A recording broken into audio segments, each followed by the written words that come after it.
Resurrecting or adapting an iconic model from yesteryear is all the rage with two-wheeler companies these days. Think of popular examples like the Bajaj Chetak, Hero Charisma XMR and the Royal Enfield Bullet, just to name a few. However, strong brand recall for the popular model of yesteryear doesn't always translate into sales success for a reincarnated avatar. Now, Kinetic Engineering is the latest to join that bandwagon with this, the DX electric scooter. This is an electric reincarnation of the original petrol Kinetic Honda DX two-stroke scooter, and we've been given a brief chance to sample this thing today. While our overall impressions are actually quite positive, the success of the DX isn't solely going to be down to how accomplished a product it is.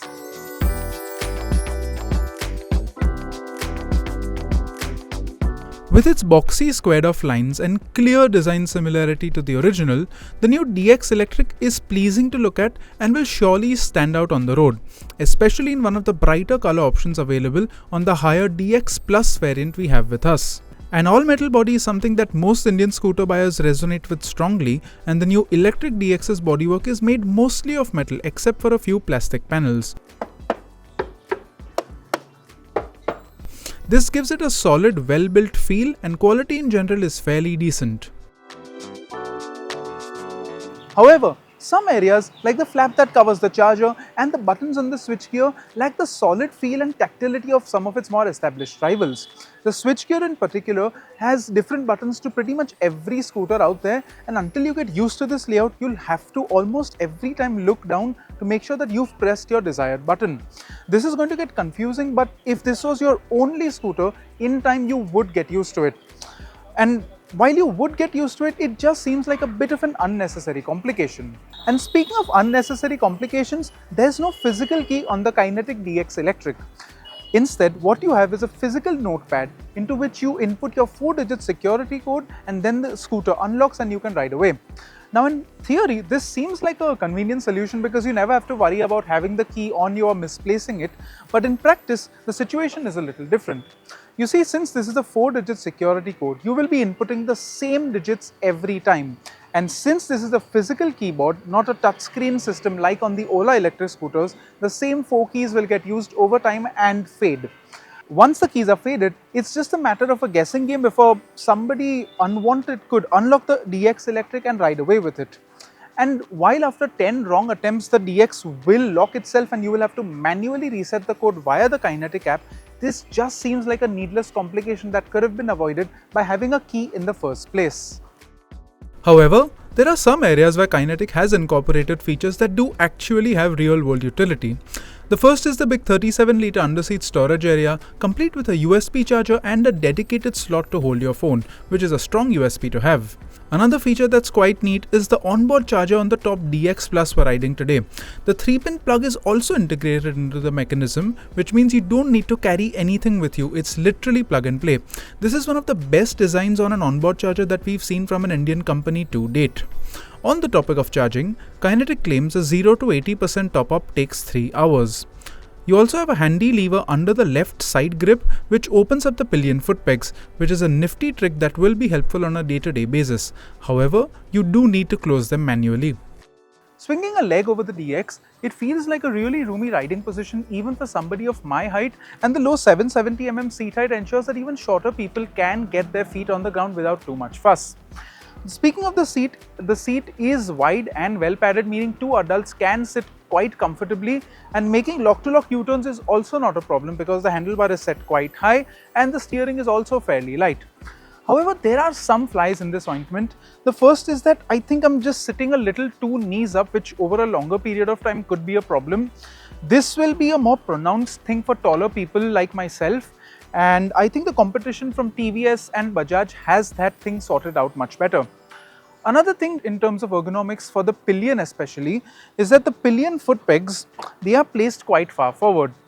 That means the pillion is sitting like that and their feet are bound to foul with the rider's foot when the rider put their feet down, especially at slower speeds. Now, depending on where you sit and what your stature is, the ergonomics on the DX could be a bit of a mixed bag for you.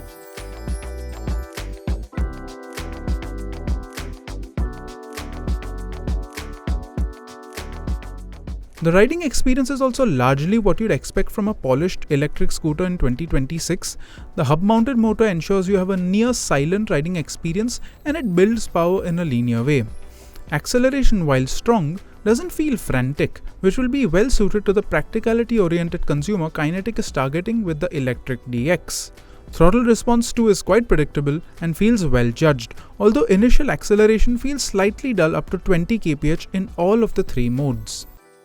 Speaking of riding modes, you've got three over here: range, power and turbo. Range is the least powerful, giving you the most range, while turbo is the most powerful, giving you the least range. I actually found the middle power mode to be best suited to almost every situation, and it's the mode I found myself the most in for the majority of a 38-kilometer stint about the DX today. Now, when we started, we had a fully charged scooter ready to go at 100%, and after we finished 38 kilometers, the battery SOC had dropped to 53%. Now this is not indicative of a real world range test, and we'll only be able to put the DX through our instrumented tests once we receive the scooter back in Mumbai for testing. But it should give you an indicative idea of what to expect depending on your riding style. Just a 2.6 kilowatt-hour LFP battery, the Kinetic DX Electric's range was never going to be its headline strong suit, especially in comparison to similarly priced rivals that give you quite a bit more range. But this is actually a pretty comfortable electric scooter. The suspension is well judged, it's got a nice plush feel to it, and it rounds off most bumps except the really big ones that you get out on our roads. Braking performance too is commensurate with the power and performance level on offer, and like with pretty much almost every electric scooter, you've only got combined brakes and not ABS over here.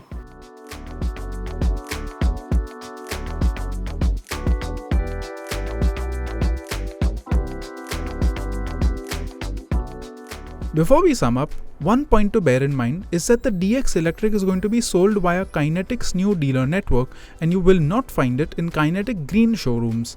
That's because, despite the similarity in their names, these are two very different companies under different management. Kinetic Watts and Volts is headed by Ajinkya Firodia, whereas Kinetic Green is managed by his sister Sulajja Firodia Motwani. These are two separate entities, and while they fall under the larger umbrella of the huge Kinetic group, realistically, they operate in very different orbits. Kinetic Green sells basic and affordable electric scooters as well as the recently resurrected e-Luna, all products that fall under the 1 lakh rupee mark, whereas Kinetic Watts and Volts sell only the DX electric scooter for now. To sum up, the Kinetic DX Electric is a perfectly nice scooter, but I don't think that's enough in today's day and age. Especially when rivals from Ather, Bajaj, TVS and Hero are offering you more range at a lower price. Those are two of the biggest considerations for people shopping at this end of the market. Then you also have to contend with the fact that the DX Electric is an all-new product on an all-new platform, which means its long-term reliability is yet to be tested. And Kinetic's dealer network is far smaller than any of the established names I've just mentioned.